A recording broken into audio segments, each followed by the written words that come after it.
لائیں کہیں کہ ہمارا رب اللہ ہے، پھر اس پر جم جائیں۔ ان پر فرشتوں کا نزول ہوتا ہے، نہ کوئی غم کرو نہ خوف، خوشیاں مناؤ جنت کی جس کا تم سے وعدہ کیا گیا تھا۔ اللہ کی ربوبیت پر اطمینان جب انسان کو ہو جاتا، میرا رب اللہ ہے، ربی اللہ، انسان کے لیے نہ کوئی کھٹکا، نہ کوئی خطرہ، نہ کوئی خوف، نہ کوئی حزن۔ جو کچھ ہو رہا ہے کس کے اذن سے ہو رہا ہے؟ اللہ کے اذن سے۔ اللہ کے اذن کے بغیر پتا تک نہیں ہلتا۔ یہ کوئی اندھا بہرا مادہ نہیں ہے جس سے مجھے کوئی خوف ہو۔ اندھا بھینسا چلا آ رہا ہو اس سے تو ڈرنے کا ہر انسان کو ڈرنا چاہیے، نہ معلوم کس کو ٹکر مار دے۔ لیکن نہیں، اس کائنات کو چلانے والا ایک سمیع و بصیر خدا ہے۔ وہ جو میرا دوست ہے، میرا ولی ہے۔ اللہ ولی الذین آمنوا یخرجہم من الظلمات الی النور۔ اللہ اہل ایمان کا ولی ہے، ساتھی ہے، پشت پناہ ہے، مددگار ہے، حمایتی ہے۔ بتائیے جسے یقین ہو جائے کہ اللہ میرا مددگار، اللہ میرا محافظ، اللہ میرا پشت پناہ، اللہ میرا حمایتی، اس کے لیے کوئی خوف ہوگا؟ اس سے کوئی ڈر ہوگا؟ میں مثال دیا کرتا ہوں ایک بہت سادہ، پنجاب کے دیہات کی۔ وہ بڑا چودھری ہے اور کوئی غریب کسان ہے۔ اس غریب کسان کے جانوروں کو ہر وقت اندیشہ ہوگا چوری کا، کوئی میری بھینس کھول کر نہ لے جائے، کوئی میرا بیل کھول کر نہ لے جائے۔ لیکن جس کے بارے میں یہ سب کو معلوم ہو کہ وہ جو بڑا چودھری ہے وہ اس کا دوست ہے، اس کی بچیا کو کوئی خوف ہوگا؟ اس کی بھینس پر کوئی ہاتھ ڈالے گا؟ اسے کوئی اندیشہ ہوگا؟ نہیں۔ کیوں؟ کہ وہ بڑا چودھری، بڑا اس کا یہاں کا سردار، جاگیردار، سب کو معلوم ہے وہ میرا دوست ہے، کوئی میرے خلاف اقدام نہیں کر سکتا۔ اس دنیا میں یہ چھوٹی سی بات اگر آپ کے دلی اطمینان اور سکون کا باعث بن سکتی ہے تو ذرا تصور کیجئے۔ میں لفظ تصور استعمال کروں گا صرف اس لیے کہ اس کا ہم جس کو کہتے ہیں ادراک اور شعور کر نہیں سکتے، اگر کے ساتھ کر سکتے۔ اگر یقین ہو کہ اللہ میرا مددگار اور یقین ہو کہ اللہ ہر آن میرے ساتھ ہے، پھر کوئی خوف؟ کس کا خوف؟ کوئی شے اللہ سے بالا تر ہے؟ کوئی قوت اس سے زیادہ طاقتور ہے؟ کوئی اس کے ارادے کو بدلنے والا ہے؟ کوئی اس کی مشیت کے آڑے آنے والا ہے؟ یہی بات ہے جو حضور نے فرمائی۔ یہ ایمان کا حاصل ہے لب لباب،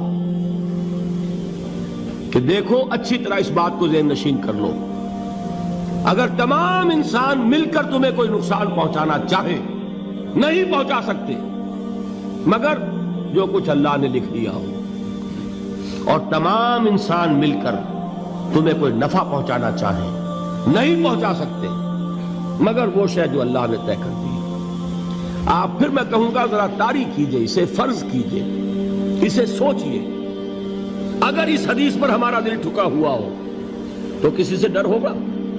یہ مجھے نقصان نہ پہنچا دے، یہ میری رپورٹ خراب نہ کر دے، یہ میری انکریمنٹ نہ رکوا دے، یہ میرا یہ نہ بگاڑ دے، یہ میرے یہ نقصان نہ پہنچا دے۔ اس کا ڈر، اس کا ڈر، اس کا خوف، اس کی خوشامد، اس کے لیے جا کر طرح طرح سے اپنی عزت نفس کو ذلیل کروانا اس کے سامنے، یہ سب کچھ کیوں کرتا ہے انسان؟ جب سمجھتا ہے کہ اس کے ہاتھ میں میرا کوئی نفع ہے، اس کے ہاتھ میں میرے لیے کوئی ضرر ہے، یہ مجھے کوئی غضب پہنچا سکتا ہے، یہ مجھے کوئی نقصان پہنچا سکتا ہے، یہ میرا کوئی کام بنا سکتا ہے، یہ میری کوئی ضرورت پوری کر سکتا ہے، اسی کا نام شرک ہے۔ جہاں آپ نے یہ سمجھا کہ غیر اللہ کے اندر کوئی طاقت موجود ہے، وہی شرک ہے۔ بتوں سے تجھ کو امیدیں، خدا سے نومیدی، مجھے بتا تو صحیح اور کافری کیا ہے؟ شرک تو یہ ہے۔ جس پر بھی تمہیں یہ خیال ہے، کلمہ ہے یہ کلمہ سوم، لا حول ولا قوت الا باللہ، ذرا اس پر دل کو کبھی اگر آپ تصور کریں، پھر فرض کریں، دل ٹھک جائے اس پر، کوئی طاقت نہیں ہے۔ یہی بات تھی جو شیخ عبد القادر جیلانی رحمۃ اللہ علیہ نے اپنی وصیت میں اپنے بچے سے کہی. 11ویں دینے والے ہیں، لیکن حضرت شیخ عبد القادر جیلانی کی وصیت اور تعلیمات کو کتنے لوگ ہیں جو جانتے ہو؟ یہ جن مقامات تک پہنچے ہیں وہ کس چیز کی بدولت پہنچے ہیں؟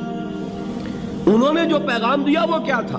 اے میرے بچے، جس طریقے سے قرآن مجید میں حضرت لقمان کی نصیحتیں جو ہے نقل کر دی گئی ہیں، میں یہ عرض کروں گا بالفرض اگر قرآن حضرت عبد القادر جیلانی کے بعد نازل ہوا ہوتا تو شیخ عبد القادر کی یہ نصیحتیں بھی قرآن میں درج ہوتی. اتنی اونچی نصیحتیں ہیں. اے میرے بچے، اس حقیقت کو ذہن نشین کر لے، لا فاعل فی الحقیقت ولا مؤثر الا اللہ. اس کائنات میں نہ کوئی فاعل حقیقی ہے نہ مؤثر حقیقی ہے سوائے اللہ کے. کسی شے میں کوئی تاثیر نہیں اگر اللہ نہ چاہے. آگ جلا نہیں سکتی اگر اللہ نہ چاہے. پانی ڈبو نہیں سکتا اگر اللہ نہ چاہے. زہر ہلاک نہیں کر سکتا اگر اللہ نہ چاہے. کوئی چیز فائدہ نہیں پہنچا سکتی اگر اللہ نہ چاہے. تو در در پہ کیوں سر جھکاتے ہو؟ در در پر کیوں جبیں سائی کرتے ہو؟ سب کے سامنے کیوں ہاتھ پھیلاتے ہو؟ ایک اللہ سے مانگو. ایک اللہ کے سامنے زمین پر اپنی جبین رکھو. لا فاعل فی الحقیقت ولا مؤثر الا اللہ. نظر آتا ہے ہمیں کہ پانی پیاس بجھا دیتا ہے. پیاس بجھانے کی صلاحیت پانی میں نہیں ہے، اللہ کے اذن سے. کھانا بھوک مٹا دیتا ہے، بھوک مٹانے کی صلاحیت کھانے میں نہیں ہے، اذن رب میں. دیکھیے یہی یقین تھا. حضرت موسیٰ علیہ السلام کا واقعہ یاد کیجئے. سامنے سمندر آ گیا ہے، قوم دیکھتی ہے پیچھے کہ گرد و غبار کا طوفان ہے. معلوم ہوا کہ فرعون اپنے لشکر سمیت آ گیا ہے. لشکر جب چلتا تھا تیز رفتاری کے ساتھ تو گرد و غبار کا جو طوفان اٹھتا تھا اس کا تصور کیجئے. اور لمحہ بلمحہ وہ قریب آ رہا ہے. پوری قوم نے کیا کہا؟ اے موسیٰ انا لمدرکون، اے موسیٰ ہم کو پکڑے گئے. قرآن مجید نے تو یہاں وہ باتیں نہیں لکھی ہے، لیکن تورات میں یہ درج ہے کہ بنی اسرائیل جھگڑنے لگے، دست و گریبان ہو گئے موسیٰ کے ساتھ. موسیٰ ہمیں یہاں مروایا لا کر، اس سے تو ہم ہی بہتر تھے. وہاں کھانے کو ملتا تھا، زندگی تو تھی، بیگار ہم کر رہے تھے، موت تو نہیں تھی. اب جو کچھ ہوگا اس کا تصور کرو، جس طریقے سے ہمارے ٹکڑے اڑائے جائیں گے.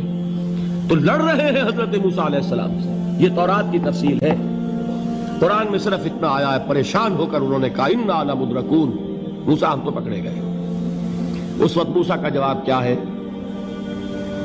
کلا ان معی ربی سیہدین. نہیں، میرے ساتھ میرا رب ہے، وہ راستہ دے گا. بتائیے کہاں راستہ نظر آ رہا ہے؟ یہ ہے ایمان بالغیب. راستہ نظر نہ آئے تب اللہ پر یقین ایمان ہے. جیب میں پیسے ہوں اور تب دل کو اطمینان ہے تو ایمان کس پر ہوا؟ پیسے پر، اللہ پر نہیں. جب وسائل و ذرائع نہ ہو اور پھر یقین ہو کہ اللہ مسبب الاسباب ہے، وہ اسباب کا پابند نہیں ہے، وہ اسباب کا محتاج نہیں ہے، اسباب اس کے محتاج ہیں. اگر یہ یقین ہے تو اللہ پر ایمان ہے. یہ نہیں ہے تو تمہارا ایمان اسباب پر ہے، وسائل پر ہے، ذرائع پر ہے، مادیات پر ہے، اللہ پر نہیں. اس وقت کہاں راستہ تھا؟ کوئی راستہ تھا؟ سمندر ہے اور ادھر سے لشکر آ گیا ہے. کلا ان معی ربی سیہدین. اب دیکھیے ایمان کہہ دینا آسان ہے، ہوا معکم اینما کنتم، جہاں کہیں بھی تم ہوتے ہو اللہ تمہارے ساتھ ہوتا ہے. لیکن اس کا یقین قائم ہو جائے تو زمین و آسمان کا فرق واقع ہو جائے. چلا میں مدینے چلا، میں مدینے چلا، میں مدینے چلا، میں مدینے چلا، میں مدینے چلا، میں مدینے چلا، میں مدینے چلا.